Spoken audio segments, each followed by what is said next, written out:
Assalamualaikum warahmatullahi wabarakatuh. Saya Nurfati Nabila binti Udin, 050491. Saya akan membentangkan pengenalan PAK21. PAK21 adalah proses pembelajaran abad ke-21 yang berpusatkan kepada pelajar dan berteraskan kepada komunikasi, kolaboratif, kreativiti, pemikiran kritis dan nilai murni dan etika. Komunikasi ialah berlakunya interaksi antara guru dengan pelajar secara lisan ataupun bukan untuk menyampaikan ilmu pengetahuan.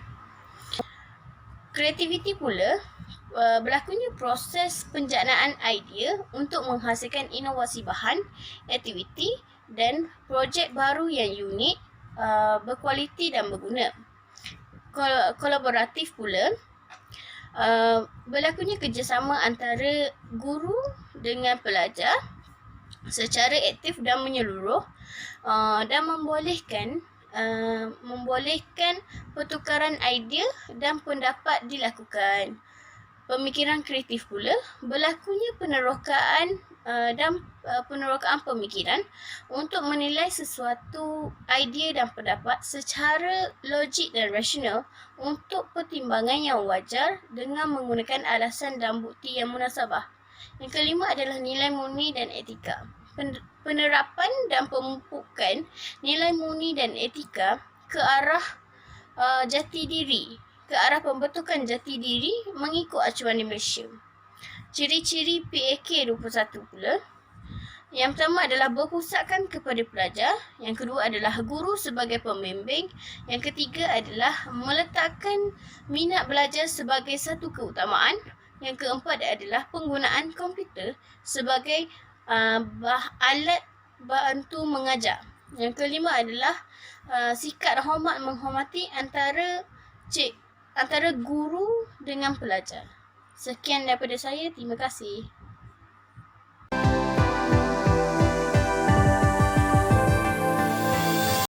Assalamualaikum warahmatullahi wabarakatuh. Nama saya Nurhidayah binti Aziz, nombor matrik 050499. Saya ingin membentangkan tentang pernyataan masalah. Masalah dalam kalangan responden ialah dari segi kefahaman, kemahiran dan kesediaan mereka untuk memberi input dan kemahiran pengajaran dan pembelajaran yang diperlukan pada abad ke-21. Jadi mereka harus mempelbagaikan kaedah pengajaran dan pembelajaran pada abad ke-21. Contohnya memfokuskan kepada elemen-elemen kemahiran pemikiran kritikal, kemahiran kolaborasi, kemahiran komunikasi dan kreativiti.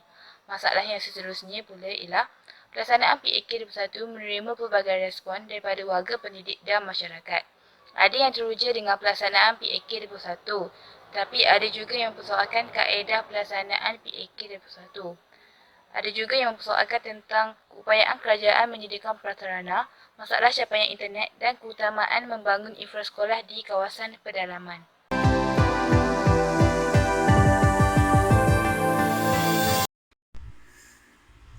Assalamualaikum. Nama saya Nur Nabila binti Kamal Zaman, nombor matrik 049579. Objektif kajian adalah untuk mengetahui pelaksanaan program pembelajaran abad ke-21 di sekolah. Yang kedua adalah untuk membincangkan faedah yang diperoleh daripada program tersebut. Yang ketiga adalah untuk mengkaji tahap keberkesanan program pembelajaran abad ke-21. Persoalan kajian yang kami kaji adalah bagaimanakah program pembelajaran abad ke-21 yang diterapkan di sekolah tersebut. Yang kedua adalah apakah faedah yang dapat diberi pada program tersebut. Yang ketiga adalah sejauh manakah keberkesanan program pembelajaran abad ke-21 tersebut.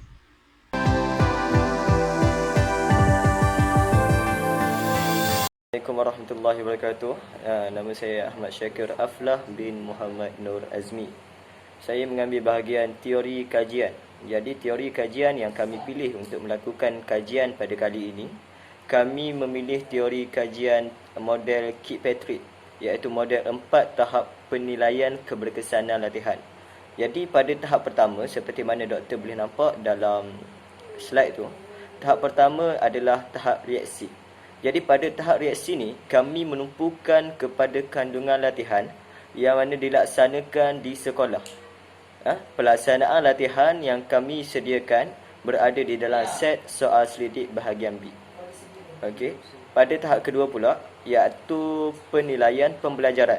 Jadi penilaian pembelajaran ni adalah untuk mengetahui keupayaan pelajar itu meningkatkan pengetahuan, sikap dan keyakinan. Okey, dia berkait dengan apa yang pelajar tu boleh pelajari daripada latihan pembelajaran abad ke-21 yang diberi kepada mereka. Okey, jadi ianya dinilai melalui ujian bertulis. Seperti mana sekolah dia menilainya dengan cara menyediakan peperiksaan yang kebat ataupun kemahiran berfikir aras tinggi. Okey, dan seterusnya pergi pada tahap ketiga, iaitu tahap tingkah laku. Jadi pada tingkah laku ni, ia merujuk kepada perubahan tingkah laku sebenar yang dialami oleh pelajar ni. Apabila dia menjalani latihan yang diberikan, kita menilai dia melalui tingkah laku sebenar yang dia boleh aplikasikan di dalam ataupun di luar kelas bilik darjah. Kerana apa? Kerana kebanyakan pelajar dia boleh untuk membuat ujian bertulis. Okey, seperti peringkat 2, tapi tak mampu mempamerkan perubahan dia pada pekerjaan yang mereka lakukan. Okey. Okey, seterusnya pada peringkat yang keempat, iaitu peringkat keempat adalah keberkesanan. Okey, fokus pada hasil akhir program latihan tersebut. Penilaiannya adalah menilai sama ada objektif program itu selari ataupun tidak dengan hasil yang diperoleh daripada program tersebut. Jadi untuk itu kami telah menyeraikan beberapa keberkesanan pada set bahagian D yang untuk dinilai oleh responden daripada sekolah.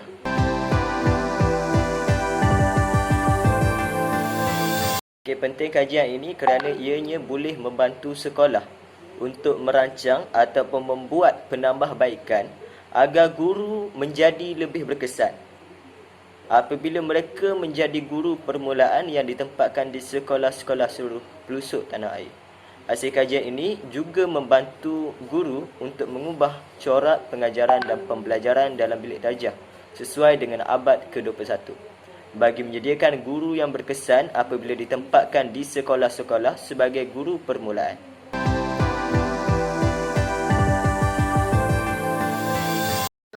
Assalamualaikum, saya Nur Syakira binti Jamaluddin 050483. Untuk sorotan kajian, kami mengambil kajian daripada Umi Khasum dan Ahmad bin Isa pada tahun 2014.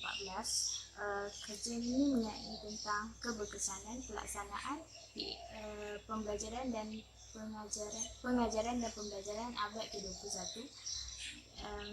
Dalam kajian ini, untuk populasi dan sampel kajian mereka menggunakan dua buah kelas di mana ada 65 orang dan mengambil 10 orang pelajar untuk dijadikan responden serta 30 orang pelajar untuk menjawab soal sidik. Seterusnya, bagi teori dan kaedah, mereka menggunakan teori pembelajaran, konsep pembelajaran kooperatif, model kooperatif Johnson dan teori Vygotsky, ZPD, kaedah struktural dan keperluan pembelajaran kooperatif pada abad ke-21. Untuk penganalisisan data pula, mereka menggunakan menjalankan pemerhatian terhadap sampel semasa guru menjalani latihan pengajaran di sekolah yang mereka kaji, iaitu Sekolah Menengah Kebangsaan Seremban Jaya pada semester 7 pada tahun 2000. Metodologi kajian. Jika bentuk kajian yang kami gunakan adalah kaedah kuantitatif. Ia berkaitan dengan program pembelajaran abad ke-21 di peringkat sekolah menengah. Kajian lapangan ini dijalankan di SMK Ibrahim Fikri, Terengganu, melalui borang soal sidik dan juga melalui online bagi guru-guru praktikal dari UPSI. Kajian kepustakaan adalah berdasarkan pelbagai sumber rujukan lepas. Instrumen kajian.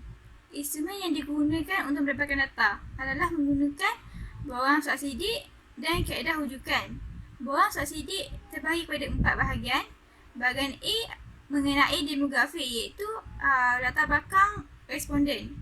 Bahagian B berdasarkan pelaksanaan program pembelajaran abad ke-21 yang telah diterapkan di sekolah tersebut.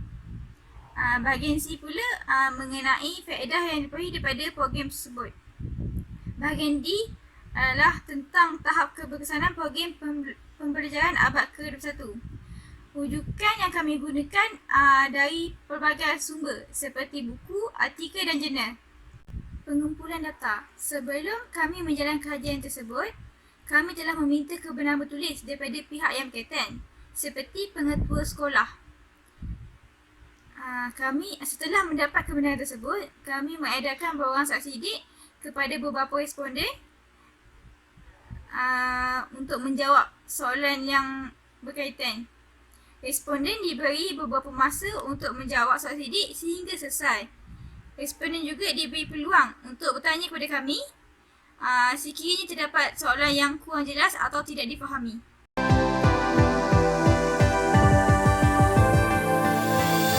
Saya Nur Syarizan binti Ibrahim, 050466. Saya akan membentangkan bahagian kajian dapatan. Ini adalah hasil daripada kajian yang telah dijalankan melalui soal selidik ke atas 30 orang responden. Bagi graf jantina, lelaki adalah seramai 6 orang responden bersamaan dengan 20%. Bagi perempuan pula adalah seramai 24 responden bersamaan dengan 80%. Bagi graf umur pula, bagi yang berumur 20 hingga 29 tahun adalah seramai 7 orang responden bersamaan dengan 23%. Bagi yang berumur 30 hingga 39 tahun adalah seramai 6 orang responden bersamaan dengan 20%. Bagi yang berumur 40 hingga 49 tahun adalah seramai 7 orang responden bersamaan dengan 23%. Dan bagi yang berumur 50 hingga 59 tahun adalah seramai 10 orang responden bersamaan dengan 34%. Bagi graf taraf pendidikan tertinggi, kat sini kita dapat tengok responden lebih ramai daripada lepasan ijazah iaitu seramai 23 orang responden bersamaan dengan 77%. Untuk taraf perkahwinan pula, bagi yang berkahwin adalah seramai 21 orang bersamaan dengan 70%, dan bagi yang bujang pula adalah seramai 8 orang responden iaitu 27%, dan untuk lain-lain taraf adalah 3% iaitu seorang sahaja. Dan bagi pengalaman mengajar pula, bagi graf pengalaman mengajar yang kurang dari 2 tahun adalah seramai 9 orang responden bersama dengan 30%. Dan bagi 2 hingga 10 tahun adalah seramai seorang responden sahaja bersama dengan 3%. Bagi pengalaman 11 hingga 20 tahun adalah seramai 10 orang responden bersama dengan 34%. Dan satu lagi ada satu lagi sebenarnya tapi tak nampak sebab tulisan dia besar sangat. Satu lagi lah 20 tahun ke atas iaitu seramai 10 orang responden juga bersamaan dengan 33%. Untuk graf bangsa ni pula, kebanyakan responden adalah daripada bangsa Melayu iaitu seramai 29 orang responden bersamaan dengan 97%, dan lain-lain bangsa adalah seorang responden sahaja bersamaan dengan 3%. Seterusnya adalah graf bagi objektif pelaksanaan pembelajaran abad ke-21 yang diterapkan di sekolah. Bagi graf yang berwarna kuning cerah sikit ni mewakili ya, dan graf yang warna gelap sikit ni mewakili tidak. Lepas tu bagi soalan 5, soalan 8 dan juga 9 yang mana mewakili pernyataan mewujudkan peperiksaan yang berunsurkan kemahiran berfikir arah tinggi tebak, menerapkan amalan nilai-nilai mulia dalam kalangan pelajar dan pemantauan cara penyampaian pelajar supaya pembentangan tersebut menjadi lebih kesan. Di sini dapat tengok kesemua responden bersetuju dengan pernyataan ini. Dan untuk soalan nombor 4 pula, yang mana mewakili pernyataan menerapkan elemen perbahasan semasa proses pengajaran dan pembelajaran PDP, hanya 22 orang yang bersetuju dengan pernyataan ini dan 8 lagi orang responden tidak bersetuju dengan pernyataan ini. Sekian itu sahaja daripada saya. Terima kasih.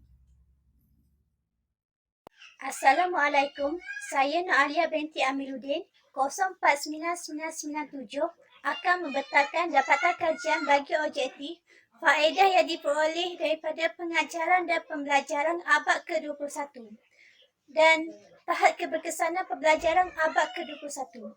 Dalam objektif faedah yang diperolehi daripada pengajaran dan pembelajaran abad ke-21, saya akan menerangkan dari sudut soalan yang mendapat Mi yang tertinggi dan Mi yang terendah. Berdasarkan graf, soalan yang mendapat Mi yang tertinggi adalah pada soalan nombor 3, iaitu guru dapat mengenal pasti kelemahan pelajar mereka dengan mudah. Seramai 17 orang responden telah bersetuju dengan soalan ini dan menghasilkan peratusan sebanyak 56.67%. Kekerapan responden yang memilih skala Likert sangat setuju pula adalah seramai 9 orang bersamaan 30%, manakala skala Likert tidak pasti pula adalah seramai 3 orang responden bersamaan 10%. Bagi skala Likert tidak setuju, tiada sebarang kekerapan dicatatkan, manakala pada skala Likert sangat setuju, terdapat 1 orang responden bersamaan 3.33%. Mi yang telah dicatatkan pada soalan ini adalah 4.10. Bagi soalan yang mencatatkan Mi yang terendah, iaitu sebanyak 3.67, adalah pada soalan nombor 7. Seramai 12 orang responden telah bersetuju bahawa murid atau pelajar ini mampu bekerja dengan orang lain dan membuat perubahan dan ianya adalah bersamaan 40%. Pada skala Likert sangat setuju pula, terdapat 4 orang responden bersamaan 13.33%, manakala pada skala Likert tidak pasti terdapat 14 orang responden bersamaan 46.67%. Tiada sebarang kekerapan tiada sebarang kekerapan dicatatkan pada skala Likert tidak setuju dan sangat tidak setuju.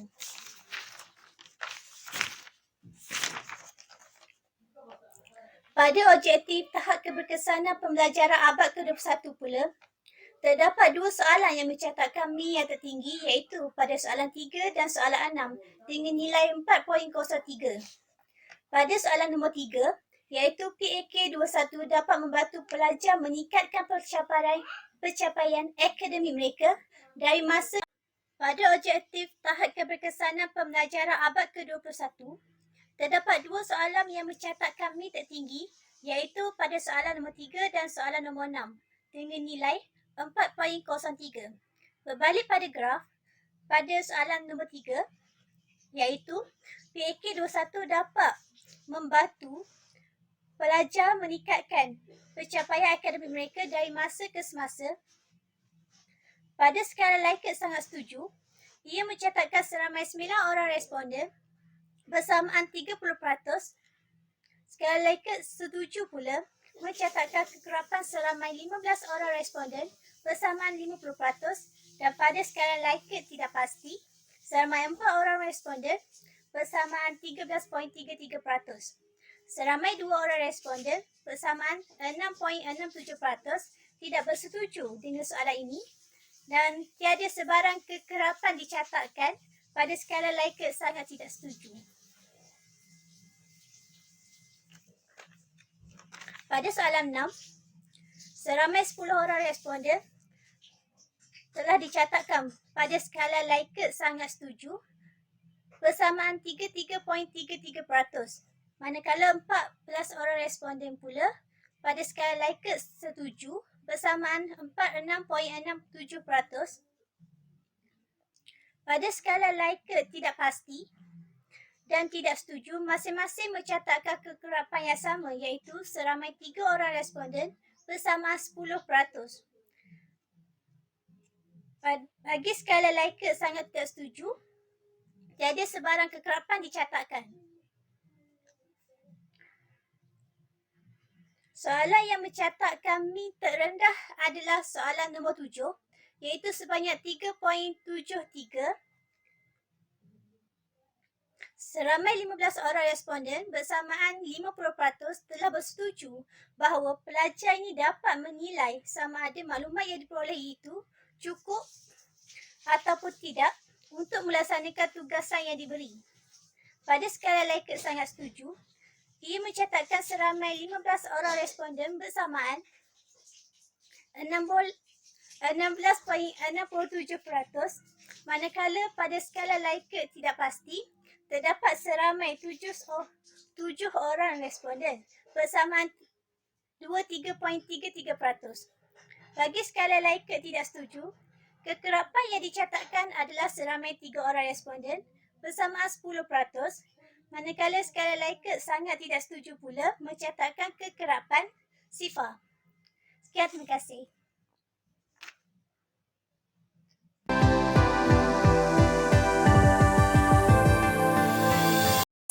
Assalamualaikum warahmatullahi wabarakatuh. Nama saya Siti Nasabrina binti Muhammad Zaidi, 049944. Baiklah, untuk tajuk besar kami, Pendidikan Alaf ke-21, saya mendapat bahagian perbincangan.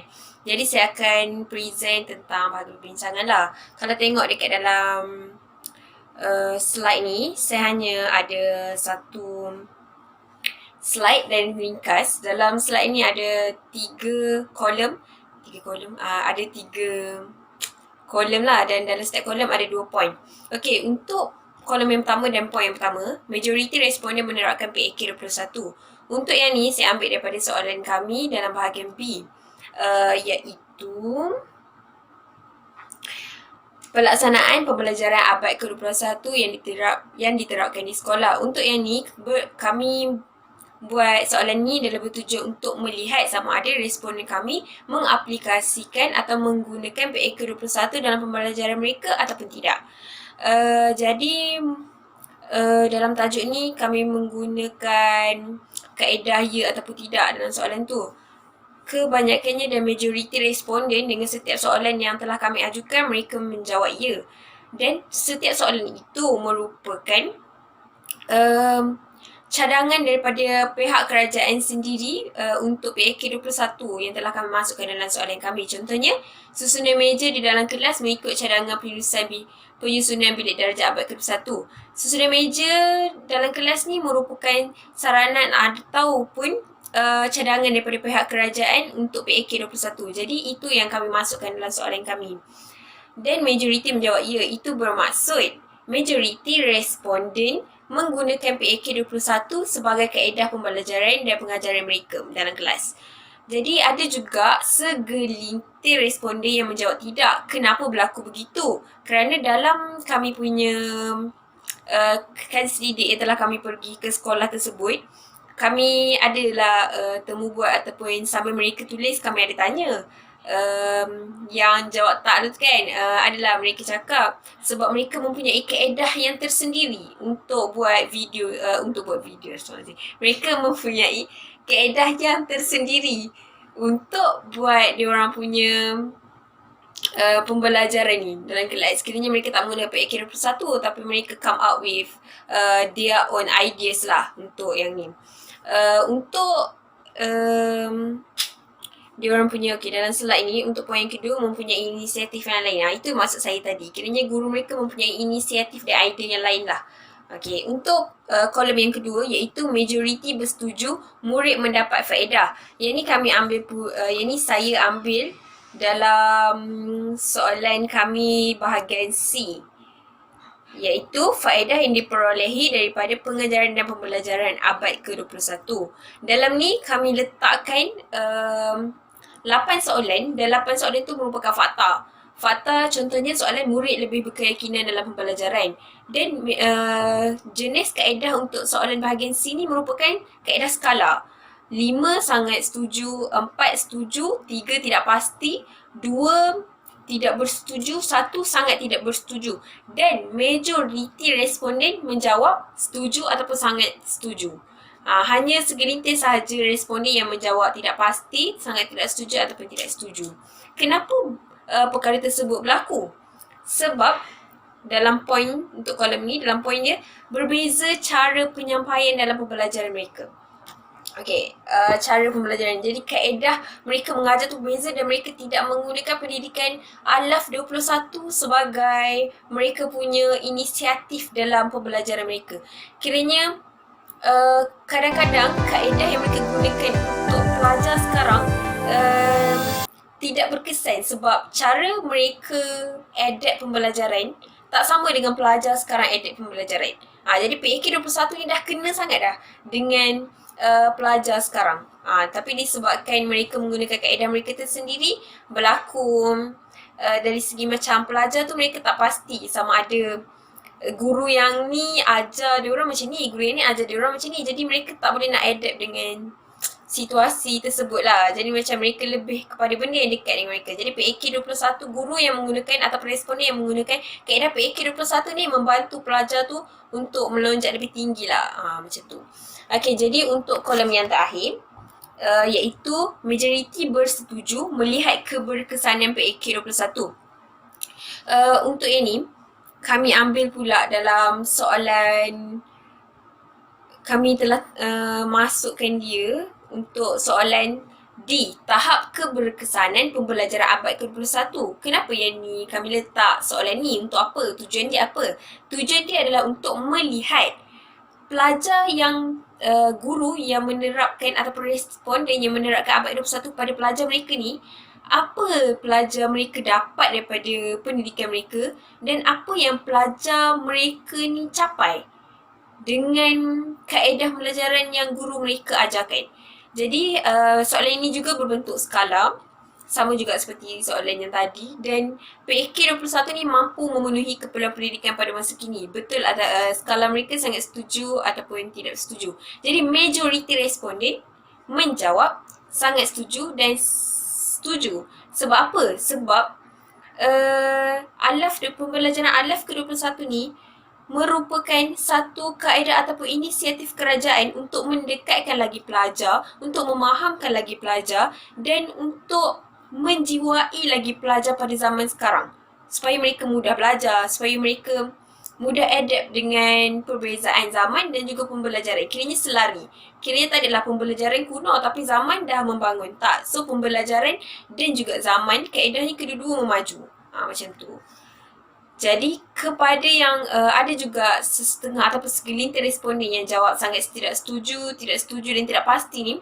Kerana apa? Kerana untuk tengok poin saya yang last, pendedahan PAK 21 yang secukupnya. Kiranya macam, kenapa saya cakap pendedahan PAK 21 yang secukupnya ni? Kerajaan ataupun beberapa pihak yang bertanggungjawab perlu memberikan pendedahan pembelajaran abad ke-21 kepada guru dan pelajar supaya mereka dua-dua memahami apa itu PAK 21. Kalau mereka tak faham, macam mana mereka nak adapt dan macam mana mereka nak sampaikan PAK 21 dengan baik. Jadi itulah salah satu daripada perbincangan yang saya masukkan dalam assignment kali ini. Itu saja daripada saya. Terima kasih.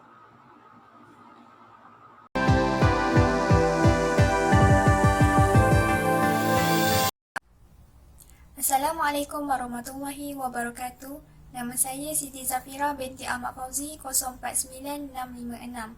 Saya akan membentangkan cadangan mengenai pembelajaran abad ke-21. Terdapat 3 permasalahan berkenaan dengan pembelajaran abad ke-21 berdasarkan soal sidik yang kami edarkan. Masalah pertama adalah guru mempunyai masalah untuk menerima cara pembelajaran abad ke-21. Kami cadangkan pihak kerajaan perlu mengadakan program yang berterusan mengenai pembelajaran abad ke-21 kepada guru. Program ini perlu dilakukan sekurang-kurangnya 3 bulan sekali bagi mendapat maklum balas daripada guru mengenai prestasi guru yang melaksanakan pembelajaran abad ke-21 di dalam bilik darjah sekiranya mereka mempunyai masalah. Dengan ini, pihak kerajaan akan merancang satu strategi yang berkesan berdasarkan maklum balas yang diterima agar program lepas menjadi lebih kukuh.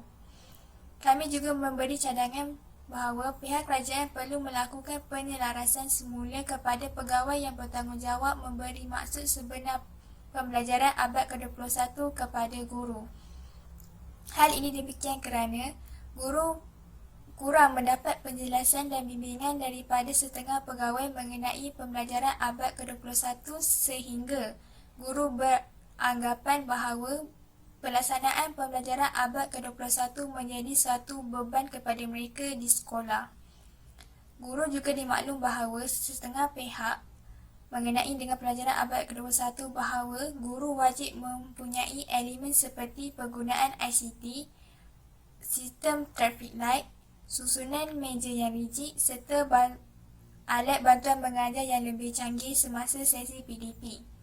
Guru juga diberi maklum bahawa sekiranya mereka tidak menggunakan elemen-elemen yang saya nyatakan tadi dalam sesi PDP,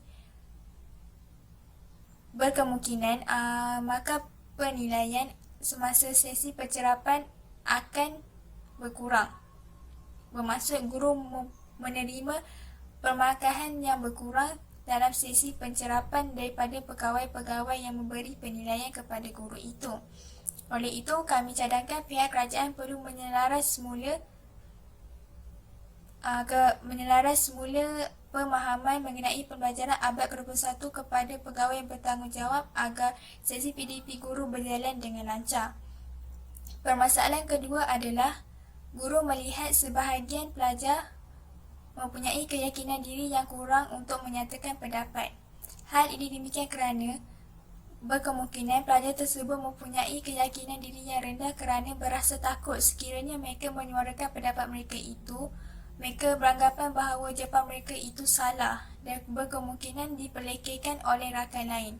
Oleh itu, kami cadangkan guru perlulah melakukan perbincangan di kalangan pelajar-pelajar dulu sebelum memulakan sesi menyuarakan pendapat masing-masing kerana dengan melakukan sesi perbincangan di kalangan rakan-rakan, berkemungkinan pelajar tersebut mempunyai keyakinan diri kerana mendapat pandangan serta pendapat rakan-rakannya mengenai jawapan itu. Ini membuatkan pelajar itu mempunyai keyakinan diri. Permasalahan yang terakhir adalah penerapan elemen perbahasan dalam sesi PDP. Elemen ini merupakan salah satu elemen yang penting dalam sesi pembelajaran abad ke-21. Elemen ini sering kali digunakan oleh guru dalam sesi PDP. Elemen ini seringkali berkemungkinan diakhiri dengan pertelingkahan di kalangan pelajar-pelajar kerana mempunyai pendapat dan pandangan yang berbeza sehingga mereka ingin menegakkan jawapan mereka itu adalah benar daripada rakan lain. Oleh itu, kami cadangkan guru perlulah menerangkan cara perbahasan yang betul dan dengan menerap nilai murni dan etika seperti setiap pelajar perlu menerima pendapat dan pandangan rakan lain dengan baik. Sekian saja dari saya.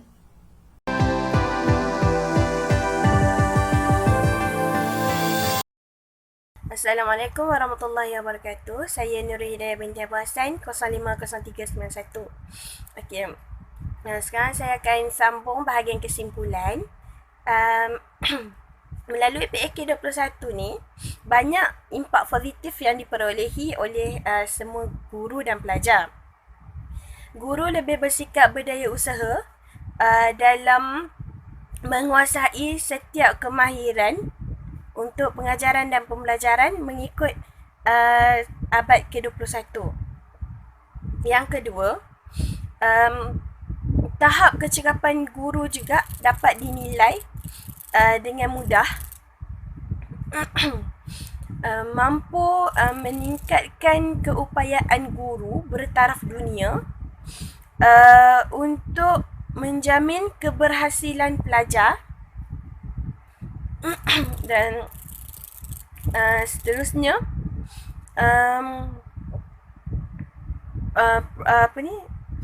program PAK 21 ni juga mampu membantu guru menyediakan rancangan pengajaran dan pembelajaran dengan lebih baik, okay, mengikut tahap keperluan pelajar